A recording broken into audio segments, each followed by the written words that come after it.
the challenge that I have with that is like taking them off the rack is harder than me hitting the deadlift. Yeah.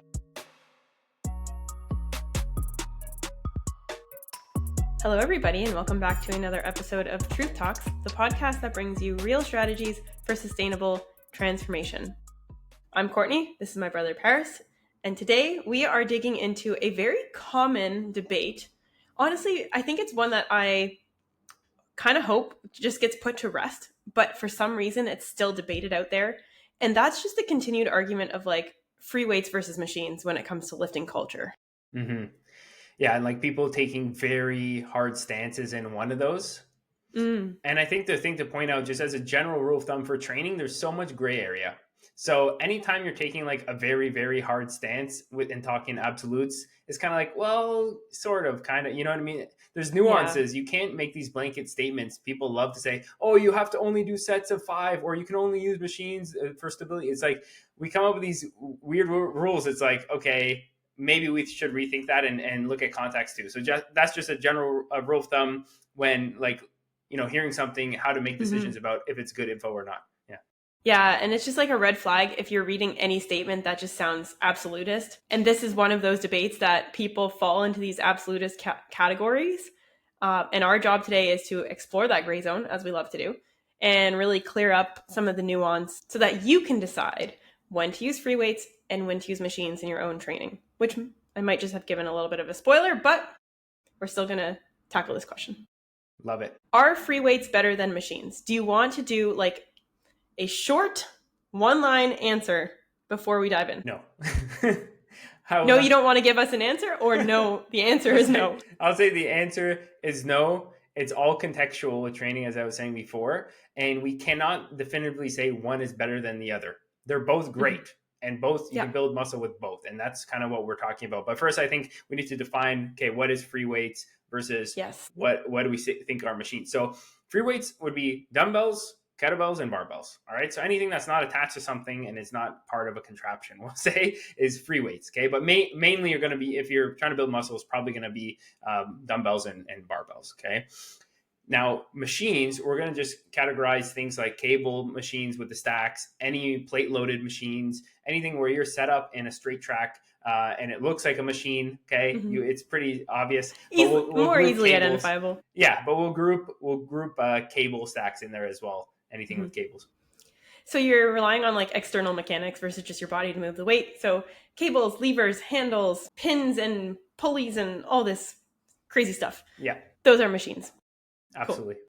Cool. Okay. So thank you for defining both of those, because there might have been some people being like, where does this fall in? And I think cables is actually one that maybe a little unsure about. So I'm glad you categorized that under machines. We're going to classify it in machines. Yeah. I think that makes sense. And so for today, what we're going to do is we're actually going to talk a little bit about the benefits and shortcomings, or rather like the pros and cons of each free weights and machines. Then we're going to talk a little bit about like how we actually use both of them in our client programming and what considerations surround when to choose machines versus free weights. And then we're going to let you kind of decide what do you want to best use within your own programming. So we're going to give you some thoughts to consider when designing your own training program. And then we'll leave you with a mindset shift at the end, as we always like to do. How does that sound? That sounds good to me. Let's do it. All right. Amazing. So let's dive in first and foremost with the free weights. So what are the benefits of using free weights? Something that's a little bit more nuanced that people might not think about is actually your ability to learn a movement pattern, especially when you're first getting started, like learning how to squat, learning how to press, learning how to hinge, like all those types of things, and learning how to row effectively. Like when you start with the barbell or dumbbells, I do think it really helps you ingrain those movement patterns, and then you can better apply them to things like machines later. But I do think in terms of developing those foundational movement patterns, I think free weights, so learning how to speak barbell and dumbbell is a great kind of starting point. So that's the first thing I was going to say. Do you think in order to succeed with that effectively, though, just to play devil's advocate, people do need a little bit maybe of like a second opinion or a critical eye? Because there could, I mean, I might be biased, but I see a lot of people in the gym using barbells and dumbbells, but they really actually seem like they're far from mastering. So, because it is it's not a fixed movement pattern when you're using free weights. So to actually learn, like, what do you need to do to actually get there and learn to speak barbell and dumbbell, as you've said? Because it's a benefit, but I feel like you actually need to put in a little bit of work to unlock that benefit. You're totally right.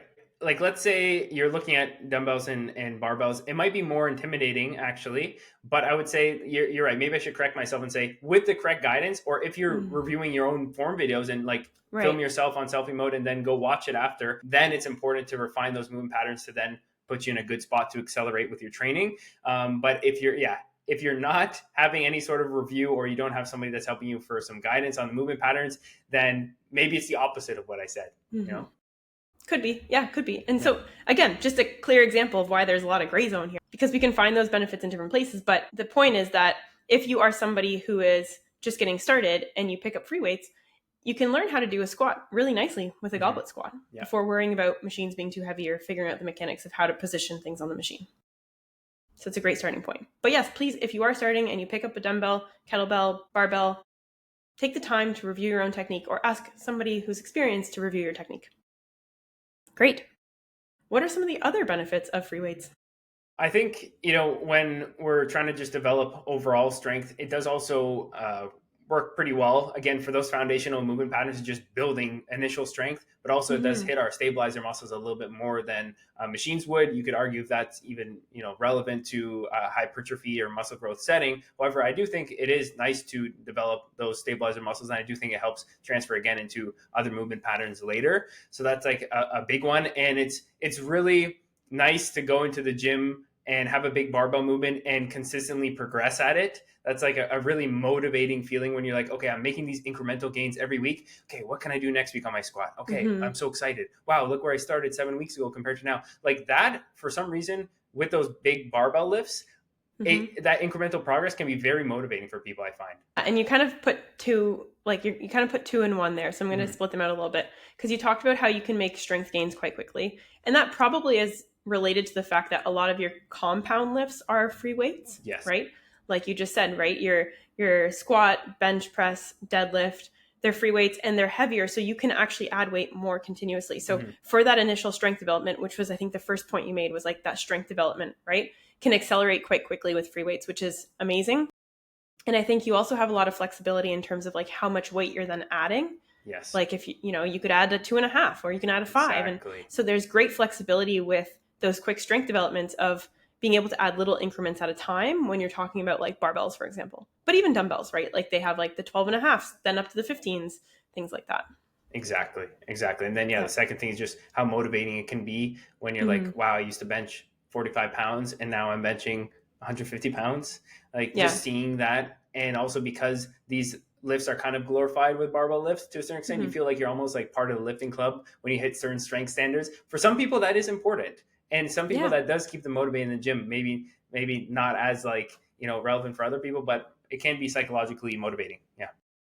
Now, the other one you touched on within that, which kind of relates to strength and hypertrophy in some ways, but was I want to split it out because I think it deserves its own spotlight, which was the effect of stabilization Mm-hmm. and stabilizer muscle recruitment. Prime example of this would be, I feel it the most with like a lot of pressing movements. So let's say you're sitting at a machine and you're doing like a chest press machine. You do get great chest emphasis, and we'll talk about machines in a minute, but you'll notice that when you're using like dumbbells and doing a chest press, you can feel yourself like getting a little wobbly, Yeah. right? Yeah. And so what's the benefit with that when it comes to stabilization? Yeah, that's a great point because especially if you look at beginners when they're lifting, it's like way all over the place. I even found when I Mm-hmm. used to do personal training way back in the day, and I used to coach like some younger trainees, especially when they're growing at the same time and their coordination is a little funky. Yeah. Like things are like those outside of the car sales places, those like what are those inflatable Yeah, things? yeah, those like inflatable balloon dudes who just Yeah, like float around. that's Yeah, almost what yeah, their dumbbell pressing looks like, right? yeah. Right. So by developing the stability there, I just think it helps you translate that into so much else. And so maybe it's not directly better for hypertrophy, but like I think it does indirectly allow you to push more stability like later as you Mm-hmm. continue to progress with your strength. And like, let's not deny the fact that it is kind of functional as well, right? If you Yes, are looking correct. just for, yeah, we don't specialize in like functional training necessarily, but having strong stabilizer muscles is quite functional for like lived activities and daily activities and all that kind of thing. 100%. 100%. Yeah. Yeah. Yeah. Yeah. Amazing. So that was, I think we've covered 3 benefits now. There Yes. is one more I actually want to touch on, which might feel overly simplistic, but let's not deny it. Free weights are just easy to access. it's easier to go buy yourself a pair of dumbbells than to go buy yourself a leg press. whole like row machine or leg press. Yeah. So easy to access both in terms of affordability, but also can maybe come and go with you. Like, I don't know, if you're somebody who travels, you can usually find free weights at any hotel gym, right? Much more easily than all of the machines that cover all your bases. Or you could be training at home and starting with dumbbells or kettlebells or something like that. Absolutely, absolutely. You're going to find dumbbells at any gym. Even the most crappy hotel gyms still usually have a pair of dumbbells of some sort, right? So just knowing that you have some predictability with that, and it's just easy to find, which is great. Maybe underrated, aspect of free weights, especially if your programming has a bunch of these nuanced machines that you can only find at specific gyms. It might kind of have you limited, by that. Yeah, and if you're limited by like, oh, I can only do my workout if I have this equipment, then probably not going to be very consistent with it, probably not progress with it. There is benefit to just like predictability there. Yep, I like it. Yeah. We just covered off 4 great benefits of free weights. Do you have any to add before we acknowledge some of the, let's say, cons or shortcomings of using free weights? I don't think so. I think that was good. Yeah. Pretty good? Some interesting ones in there. Yeah. Yeah, definitely. Do you want to kick things off with like, what are the not so great aspects of free weights that are worth considering? Sure. So I definitely think, especially as you get stronger, I do think free weights, because of the stabilization factor and because of the loads that you're using and all these factors, you might actually have a higher fatigue cost. Like, for example, I hit some Romanian deadlifts today, okay? And my Romanian deadlifts were 365. Just the psychological toll of me even getting my nervous system up to that point of excitation to be able to lift that weight is very fatiguing. So the psychological drive, or scientifically termed arousal, not sexually, obviously, but that's what it's called in science, arousal, to get ready to lift that is fatiguing in itself. And then secondarily, think about all the stabilization in a very technical movement pattern like a Romanian deadlift. Holy crap, that's a lot of things to think about and make sure are staying stable. So the fatigue cost, especially as you get stronger on those big compounds like heavy barbell squats or heavy deadlifts, like that's a big cost. And remember, we have only so much we can recover from. So if we're eating up a lot of that recovery budget with these massive lifts, they're great for the stimulus, but it's just something to keep in mind. Right. So it's interesting because one of the benefits of free weights, specifically, we're talking more barbell with the, the rapid strength gains you can make. At a certain point, it almost like flips. And it's like, okay, I've made all these great strength gains, but now I'm actually like so strong that it's so taxing for me to execute these movement patterns with the barbell versions of those lifts now. Definitely. Exactly. Yeah. And also, I mean, can I just say that's not a bad problem to have? Let's be honest. No, it's not bad. And again, there's still my program for a reason. I'm not saying that it's necessarily bad because, again, context and nuances, but because the stimulus I get is insane. But it's just knowing how to program around the fatigue. Because let's say I was trying to hit quads after. I'm not going to go into then a heavy barbell squat, and then after that I'm going to go into heavy lunges with the barbell. Like, oh my God. It's just, programming considerations with these lifts. Just know that they have potentially a higher fatigue cost, especially as you get stronger. Right. So in that case you just gave, if your leg day was exclusively free weights and you're going from your RDLs to your barbell squat to your barbell lunges, you would be, I don't even want to say gassed, because it's like you would just be like on the floor. And I'm in a very well-fed state right now in the building phase, but I tell you, like, even then, like, my nervous system would be pretty shot. And then let's extrapolate that deep into a fat loss phase. Just again, the psychological burden of knowing, oh my gosh, imagine those 3 back-to-back 3 sets each. Holy smokes. It's gonna be too much. So just, again, that's not a bad thing, but just being aware that with the big stimulus you get from these big movements, you also have a fatigue cost that you might want to take into account with your programming. For sure. So that's more on the barbell side of free weights. I want to talk dumbbells about too. The dumbbell. Dumbbells too. Okay, so my dumbbell example is back to RDLs. I actually started to get like quite strong with my dumbbell RDL, and I'm very proud of that, I will admit. But I was like picking up the 90s, right? I'm like picking up 90-pound dumbbells now for my RDLs. The challenge that I have with that is like, this is hilarious, but taking them off the rack is harder than me hitting the deadlift. Because I'm like this, 120-pound person trying to lift this like dumbbell off the rack, and it's like, oh, now my shoulders are sore. Oh, like, so there's practical considerations. There are practical considerations. And I think, I haven't gotten to this point with like chest press patterns or things like that, but there are a lot of strong dudes out there that, the dumbbells don't go heavy enough for them to effectively perform like a bench press with just dumbbells or things like that too, right? So when we're talking about those strength gains that you get, that is one of the considerations with free weights on the dumbbell side is, you might kind of outgrow some of the options that your gym has. That's a great point. I didn't even think about that. Because last year when I was training at a more commercial gym, the maximum they had for Romanian deadlifts that I could use was hundreds. And for dumbbell presses. But on my program, the RDLs were supposed to be, I think it was like 8 to 10.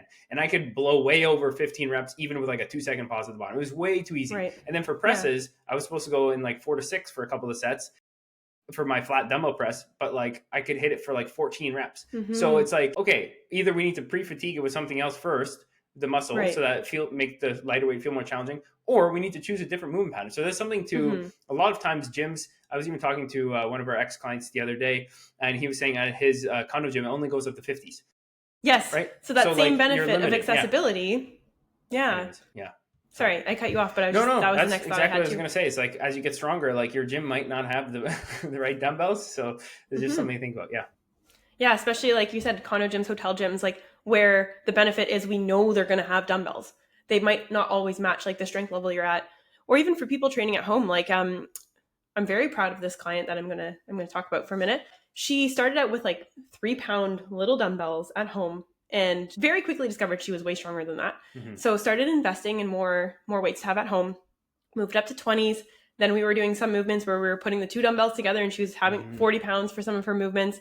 And still, she's like, okay, I'm still cranking out, like I can get past 20 reps here. So we had to get really creative with exercise selection to allow her to use those weights because she got too strong for them. Yep. And then, awesome. So if you're training at home, it's a great problem to have, but then if you need increments where you're going to have to buy like 5, 7.5, 10s, 12.5, 15, all the way up to like 100, it's like, okay, hold on a second. Like, the home gym's going to be stacked. Where do we put all this stuff? So just other things to consider. Absolutely. Okay, a couple quick other just like trade-offs when it comes to free weights to be aware of. We had like potentially higher injury risk as one of them, because you are more dependent on those stabilizers and stabilizing yourself versus leaning on external mechanics for stabilization. That can come with injury risk, especially again when we're thinking of we're trying to go heavier over time. You're using maybe barbells, right?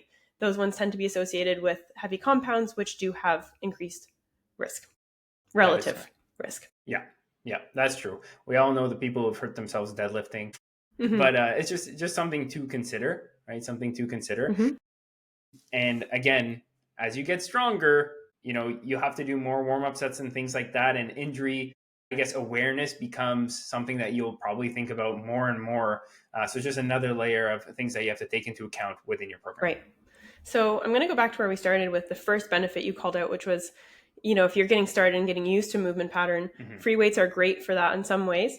But the other side of that is if you don't have the right supervision and you just keep going, I'm progressing my weights, like you need to be aware that you might be increasing injury risk if you haven't actually mastered the movement pattern or the technique yet. Yeah, absolutely. Yeah. Okay. And then last one I'm going to quickly throw out there, which we're actually going to talk about on the flip side when we talk about machines, is just your ability to isolate specific muscles when it comes to free weights. Do you have a perspective on that you want to quickly share before we move into machines? Yeah, that's an interesting one. I think especially for ones like back, like pulling movements, I find people tend to have a tough time activating their back just because you don't see it in the mirror when you're training.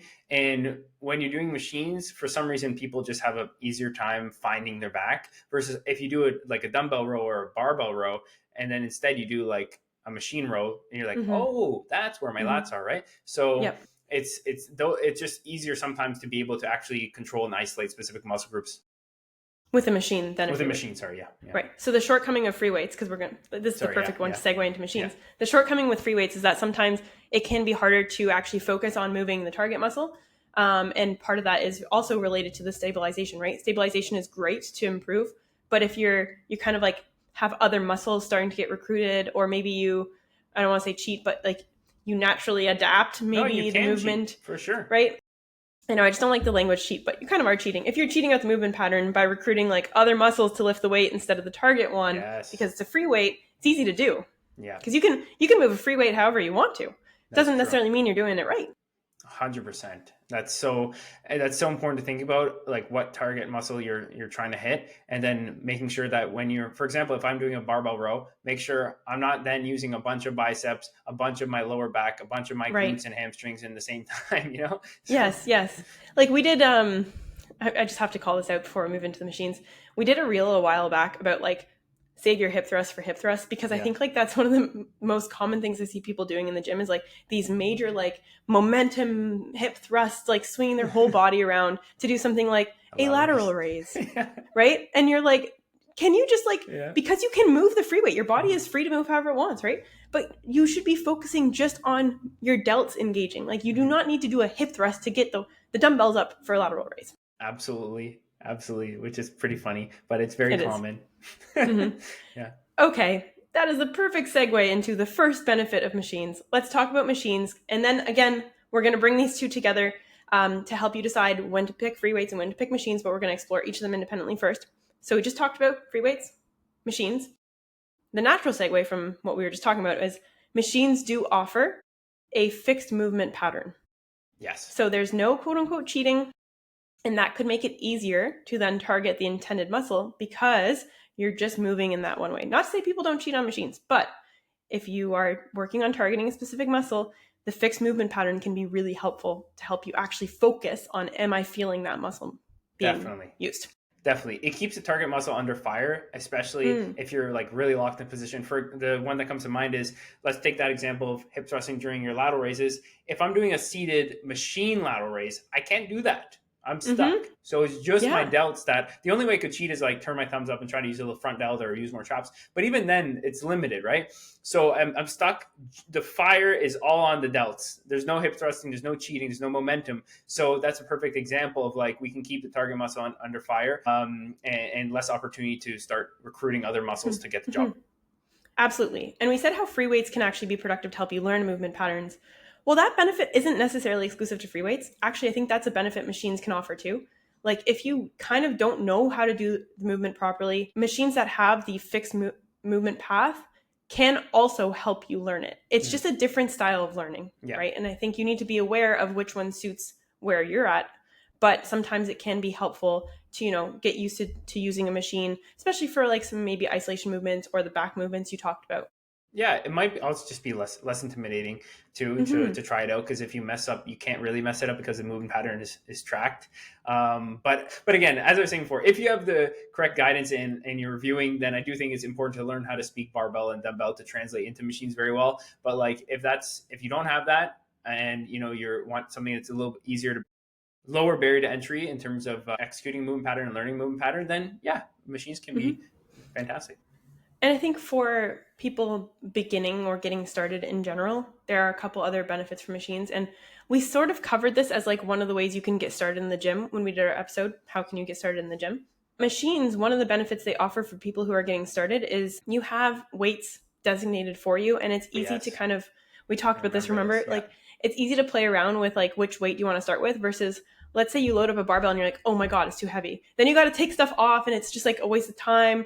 Or even like walking back and forth the dumbbell rack to pick whichever one you need. Like machines make it easy to kind of discover where your natural strength is and what weight feels good for you to use, because it's pin loaded. You're just swapping a pin in and out. You can find the appropriate weights pretty quick. Yeah. So if you're just getting started and you're worried about what weight you should be using, as a beginner, machines can be really helpful to helping you determine your weight. That. And let's, we were talking about kind of isolating, easier time isolating. I did also want to add, you can almost have different machines that will position you in a way where you have no choice but to recruit kind of a certain, I don't want to say part of the muscle, but we'll say a certain section potentially of the muscle. For example, if there's a machine that only has like an overhand grip for a row, then I'm forced to use more upper back and rear delts compared to if I have dumbbells, I can kind of manipulate it however I want. But in this case, if it's like, okay, I want to use exclusively more upper back, rear delts, whatever, then I know I can get into that position.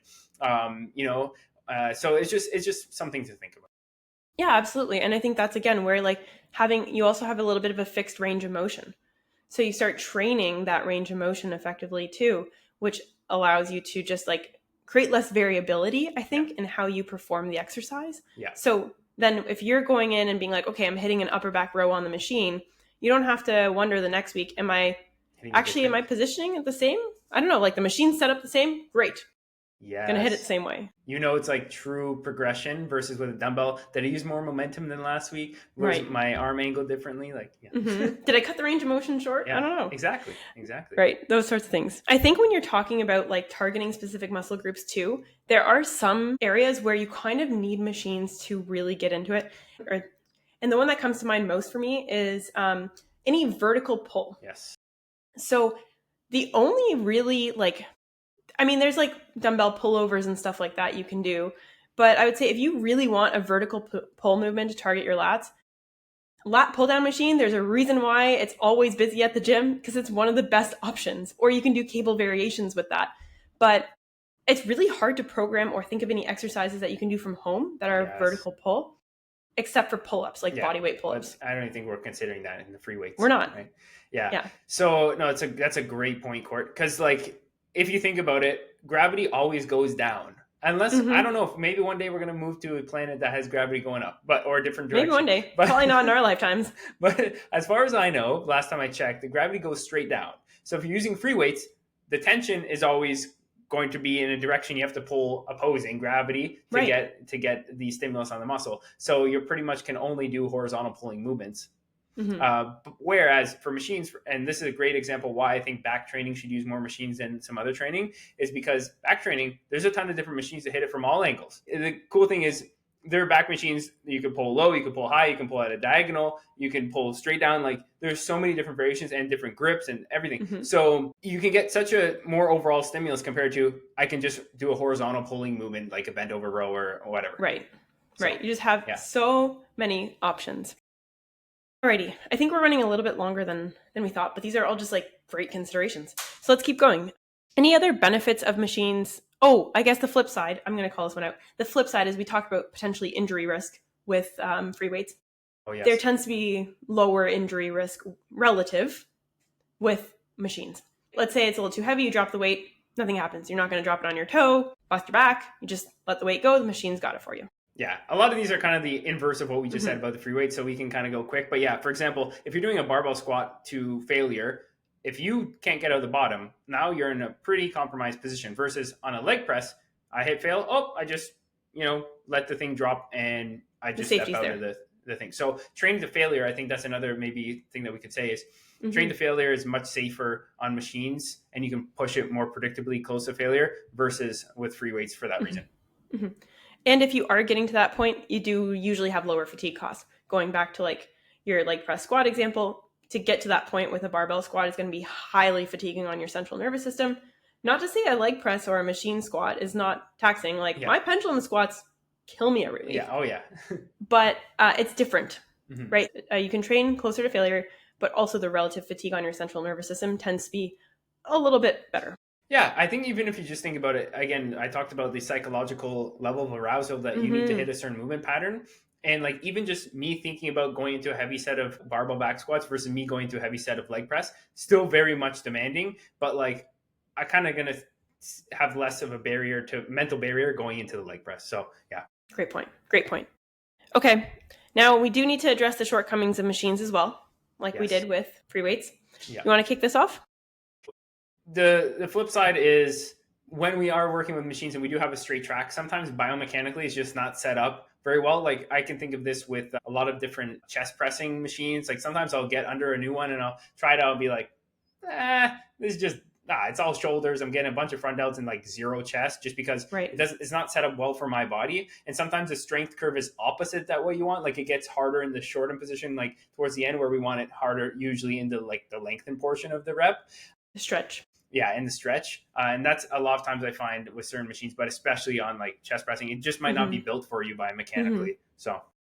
And just going to throw this out there, I think it's sometimes especially true for women. A lot of machines are built for the kind of structure of men. So for example, some of them I'm too short for this. Or anyone who's ever tried to do, just got to say it, a chest supported row as a woman can be very uncomfortable. Yes.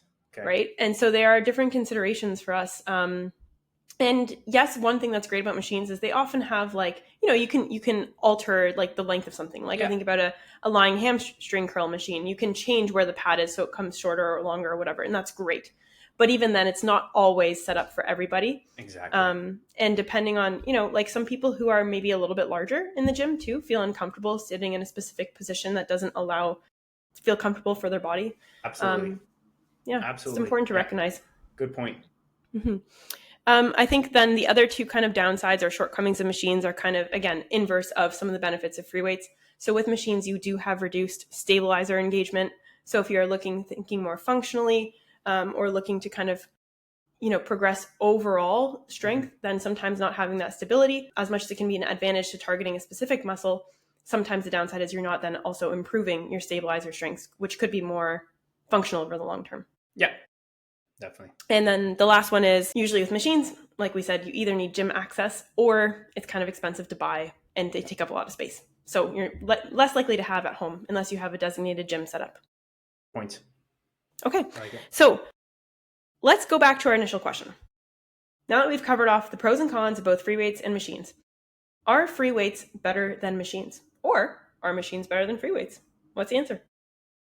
I think they're just both great. And I think what Mm-hmm. people need to realize is your muscles respond to tension applied, like progressive tension, right? And they respond to that. They don't know whether you're getting that tension, well, they don't know, quote unquote, whether you're getting that tension from free weights or machines. We talked about all the nuances, but as long as you're providing a stimulus that's progressing over time, like they will adapt. And all those nuances can kind of lead to the discussion that you should just be using a variety. And I Mm-hmm. think if a good, complete, well-rounded program typically has a variety of machines and free weights involved. So it's just kind of knowing again what level you're at, what gym equipment you have access to, and then the nuances of how to program to integrate these based on the nuances that we Mm-hmm. talked about. And when you said like the tension is true, regardless of where it's coming from, that is obviously essential for muscle growth. But it's also the same rules apply if you're someone who's looking to just maintain muscle, or prevent muscle loss if you're somebody who's thinking about muscle loss when aging, Mm-hmm. or unlock the other benefits of resistance training, such Yes. as improved bone density, etc. So when you're thinking about all those benefits that come with resistance training, remember, it's called resistance training for a reason. Yes. There are a number of ways we can achieve that resistance. Free weights, yes. Machines, yes. So consider your individual circumstances, just as Paris outlined, your goals, your access to equipment. Maybe there's specific muscle groups you want to target more than others. That will shape ultimately what you choose for your program. 100%. This kind of brings you back to COVID training where you're doing curls with like water jugs. It's like Yeah. your Yeah. biceps don't know it's a water jug. It just knows Right. that it's getting loaded. So just Yeah. think about that to give you some confidence to be able to train with both machines and free weights. So everybody who's in either one of the camp, why can't we all just be friends? Just like all the other topics, it's like if you like machines better, do a little bit more machines. If you like free Sure. weights better, do a bit more free weights. Can we all just shake hands and train together and be Move on. yeah. Yep. Agreed. So, like Paris said, both have a place. Most ideal, quote unquote, ideal programs are going to use a mix of free weights and machines. When we do client programming, we use both very readily. So I'm going to quickly, actually, Paris, do you want to quickly just say if you're, starting up a new client and you're thinking about how to choose machines or free weights to build out their best program for them at that given moment, rapid fire, a few of the considerations that would help you choose whether to pick machines or free weights or how to pick each one for each exercise. Yeah, so the first thing I always get clients to tell me is what equipment they have access to, whether it's a video of the gym or if it's a normal commercial gym, I kind of know what's there already, or like give me a list. And then, so that's the first thing I say, okay, this is what we have access to. And that kind of gives me the first initial kind of overview. Okay, now I know kind of what we can input in there. Mm-hmm. And it's kind of like building a puzzle from there. Knowing again what level of advancement where they're at, how strong they are is a big thing. What muscle groups we're trying to prioritize, how many days a week they're training, like all these things kind of take into account. And then also like what kind of injuries or limitations do they have? Mm-hmm. Like if somebody can't squat for their knees, it's like great, we'll just do another like a machine variation that might be better on the knees for whatever reason, right? So it's kind of that kind of argument of like, okay, there's no like have tos, but once you look at somebody's context, and there might be better thans, I guess, or in terms of choices when doing their programming. Yeah, do you want to add into that? Yeah, I would say like I think just some people also love having variety. So if somebody loves a particular exercise or it feels great for them, like some people subjectively get a better stimulus or really just enjoy a specific exercise. I don't know. I love leg extensions. And there's some really creative ways you can try to do a leg extension with a dumbbell, but Yeah, not ideal. not the same. Like it's not something that has a lot of free weight options, right? To replicate. So what you love, where you feel good stimulus, and then variety over time too. So like as your programming evolves, you might start with, okay, I'm going to actually start with, a single arm dumbbell row, but then maybe, as my strength develops, as I'm maybe I'm just getting bored. Like I might try, maybe it's a single arm cable row. Cool. Feels different. I get to compare it and actually understand what feels better to me by actually trying both out and experimenting a little bit. Definitely. But usually I think put in a mix, probably going to be, if you have access to good machines, put in a mix. I'm lucky my gym has so many great machines. And I found I've actually been resorting to, I don't do my own programming, but I found we've been programming a little bit more machines just based on I have access to them, but also I do find it pretty fatiguing now that I'm getting stronger to do only these big free weight lifts. So it's kind of more taxing, and I'm finding it. My recovery's actually been a little bit better, and psychologically, it's been less demanding for me to hit some good machine lifts. To be completely That's honest, awesome. Yeah. And I know we're kind of like back into some of the benefits of machines, but yeah. no, I was going to say, I love that we're personalizing this based on our own experience, because I will say for me, machines sometimes also are more time efficient. Okay, yeah. If I don't have to go in and then setting up a whole barbell and doing your warm up sets and all that, like I still do warm up sets on my pendulum squat or whatever, but like, being able to kind of have things established for you and just kind of go, it can be more time efficient too. Definitely. Yeah, that's a good point. We're out of time for today. We're going to wrap things up. Here's the mindset shift leave behind for this week. You have to think about what's the best tool I have in my toolbox that does the job, right? So first of all, your toolbox is probably going to look different than someone else's. Second of all, the best for you is not some objective best. It's based on the criteria we've outlined. So when you're exploring free weights and machines, think about them as tools in your toolbox and which one does the job. We're not going to use a hammer to unscrew a nail, right? So just think about them as different tools you have to do different jobs. I like it. Or hammer to unscrew a screw, I guess, because nail, you can take the... Oh my God, you're so right. You don't screw a nail. Wow. I got it. Yeah. Analogy still works. Yeah, it still works. So yeah, I like it. So get out there, lift your weights, apply tension on the muscles via whatever modality you feel is good, give it the context, and at the end of the day, have some fun with it. Amazing. Love it. If you are using free weights or machines in your program, let us know how you've kind of found that sweet spot mix of both for yourself, or which machines you're loving or which free weight exercises you're loving. We'd love to hear them in the comments below. And without further ado, we will leave you for this week, but we will be back in your feeds with another episode of Truth Talks next Monday. Bye for now. Take care.